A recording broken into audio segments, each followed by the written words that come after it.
কটাৰ পাছত আমি গছৰ শুকান পাতসমূহ আমি ইয়াতে দি দিলোঁ। দিয়াৰ পিছত আমি গোবৰ মানে শুকান পাতৰ কাৰ্বন থাকে, তাৰপিছত গোবৰখিনি আমি দি দিলোঁ যাতে পাতখিনি পচি যোৱাত অলপ সহায় কৰে।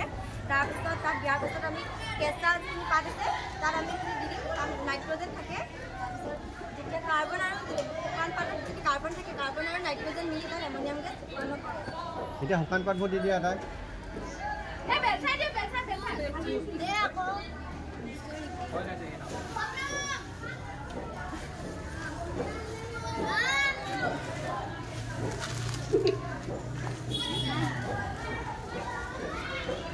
ল'ৰাকেইটা দেখোন ল'ৰাকেইটা দে কি কৰি আছে তহঁতি